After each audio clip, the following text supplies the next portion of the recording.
2 वर्ष का मैक्सिमम दंड देना, जो कभी सुना नहीं गया, कभी हुआ नहीं। मानहानि के क्षेत्र में कन्विक्शन ही नहीं होता है क्रिमिनल, लेकिन अगर होता है तो 3 या 5 महीने से ज़्यादा कभी सुना नहीं गया, उसको सेशंस कोर्ट द्वारा सही मानना बिल्कुल गलत है। इससे अगर कोई भी समझता है कि राहुल गांधी की आवाज़ रुकेगी, झुकेगी, साइलेंट होगी, तो वो न राहुल गांधी को जानते हैं न कांग्रेस को समझते हैं।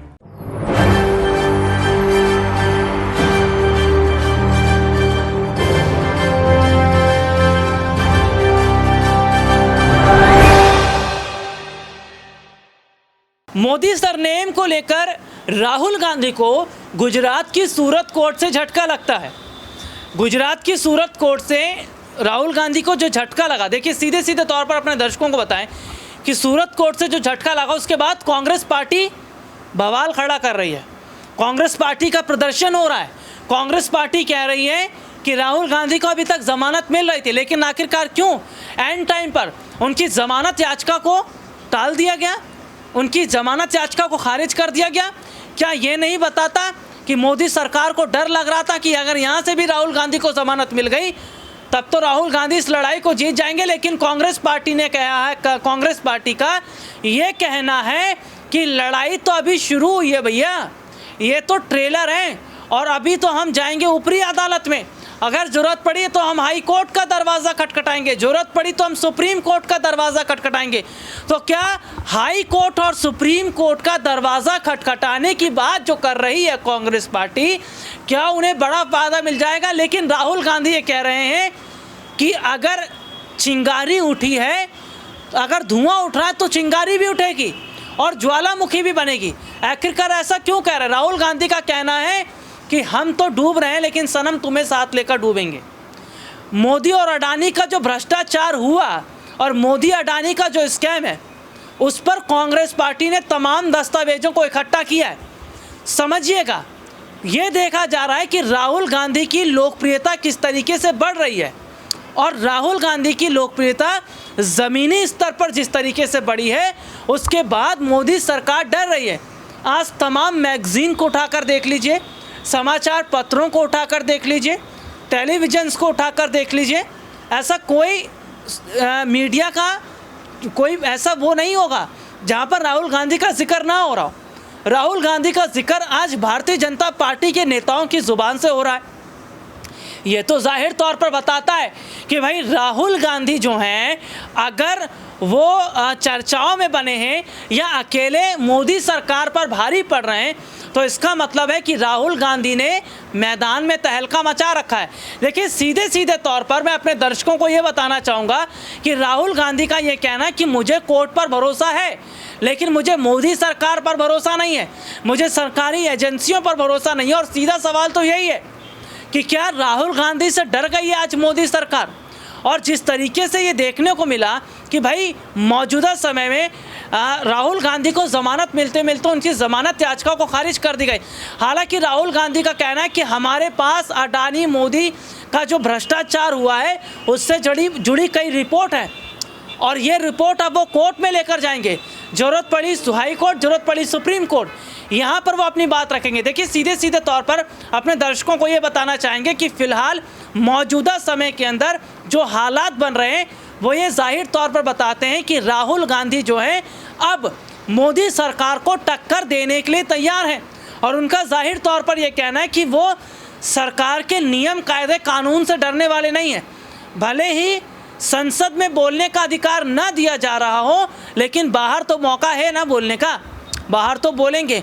और देखिए सबसे बड़ी बात है कि अगर सरकार अडानी का बचाव नहीं कर रही होती तो अभी तक तो जेपीसी का गठन हो गया होता। कांग्रेस पार्टी का तो यही कहना है कि भाई जेपीसी यानी कि ज्वाइंट पार्लियामेंट्री कमेटी, इसका गठन होना ज़रूरी है। इसका गठन होगा तो पता चल जाएगा कि सरकार का कितना पैसा अडानी के उसमें लगा हुआ था। और ये तो खुलकर आज कहा जा रहा है, मोदी अडानी को लेकर जो आज कहा जा रहा है, ये खुलकर कहा जा रहा है। एक रिपोर्ट मैं अपने दर्शकों को ज़रूर दिखाऊंगा कि राहुल गांधी की जमानत याचिका जो खारिज हुई उसके बाद कांग्रेस बौखला रही है, कांग्रेस नाराज़ है। उनका ये कहना है कि अब मोदी भी नहीं बचेंगे, अडानी भी नहीं बचेंगे, और मोदी और अडानी अब कोर्ट में जाएंगे और उन्हें वहाँ जवाब देना पड़ेगा। एक देखिए एक रिपोर्ट। 2 वर्ष का मैक्सिमम दंड देना, जो कभी सुना नहीं गया, कभी हुआ नहीं मानहानि के क्षेत्र में। कन्विक्शन ही नहीं होता है क्रिमिनल, लेकिन अगर होता है तो 3 या 5 महीने से ज़्यादा कभी सुना नहीं गया, उसको सेशंस कोर्ट द्वारा सही मानना बिल्कुल गलत है। इससे अगर कोई भी समझता है कि राहुल गांधी की आवाज़ रुकेगी, झुकेगी, साइलेंट होगी, तो वो न राहुल गांधी को जानते हैं न कांग्रेस को समझते हैं। राहुल गांधी स्पष्ट और सही रूप से बोलते हैं। वो लोगों के, जनता जनार्दन के न्यायालय में, उनके दरबार में बोलते हैं, और उन्होंने कोई गलत न कहा है न कहेंगे, लेकिन अपनी आवाज़ पुरजोर तरीके से सबके सामने रखेंगे। उनके पीछे पड़ना, उनको कभी ट्रोल करना, उनके संसद में बोलने से पहले प्री कंडीशंस रखना, संसद को सत्तारूढ़ पार्टी द्वारा अवरुद्ध करना, उनकी सदस्यता पे प्रश्न चिन्ह लगाना, उनको प्रिविलेजेस कमेटी से डराना धमकाना, इस किसी से कुछ फर्क न पड़ा है न पड़ेगा, न राहुल गांधी को न कांग्रेस पार्टी को। जो उनके कानूनी अधिकार क्षेत्र हैं, संवैधानिक अधिकार क्षेत्र हैं, उन सब का वो प्रयोग करते रहेंगे।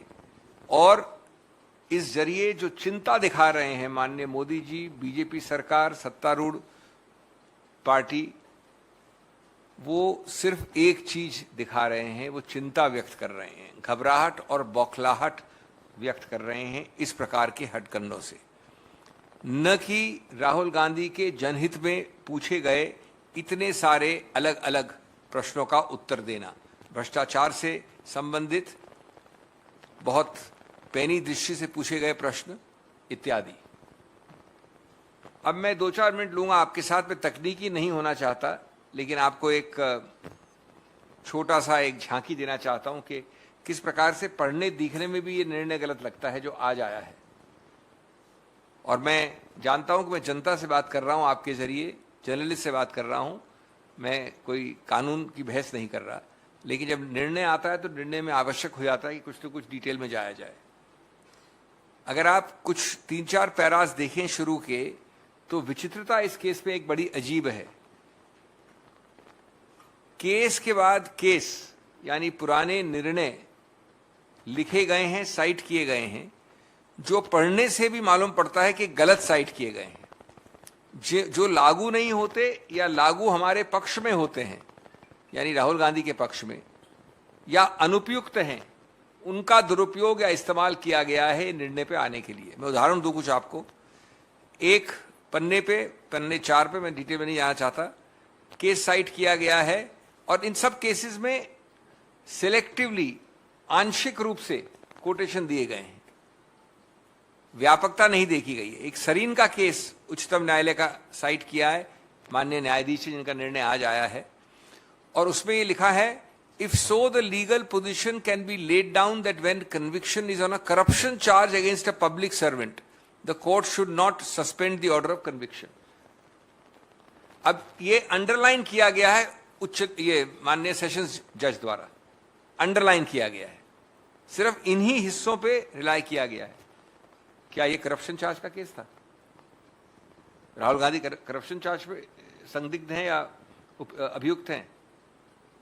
दूसरा उदाहरण दिया नवजोत सिंह सिद्धू का। ये रिपोर्ट आपने देखी जिसमें विस्तार से हमने अपने दर्शकों को दिखाया, तो सीधे सीधे तौर पर यह देखा जा रहा है कि क्या राहुल गांधी को फंसाकर मोदी जी भी नहीं बच पाएंगे, क्या गौतम अडानी भी नहीं बच पाएंगे? क्योंकि सीधे सीधे तौर पर आज मोदी और अडानी को लेकर सवाल कांग्रेस ही नहीं कर रहा है, तमाम विपक्षी पार्टियां कर रही हैं। और तमाम विपक्षी पार्टियों की तरफ से जो कहा जा रहा है, या तमाम विपक्षी पार्टियों की तरफ से जो बातें कही जा रही हैं, ये जाहिर तौर पर बताती हैं, ये साफ तौर पर बताती हैं कि अडानी मोदी स्कैम अब ज़्यादा समय तक छुपेगा नहीं।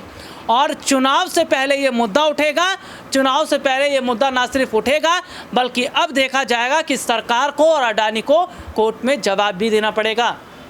आज के लिए इतना ही, आपसे फिर दोबारा मुलाकात होगी, तब तक के लिए इजाज़त दीजिए, नमस्कार।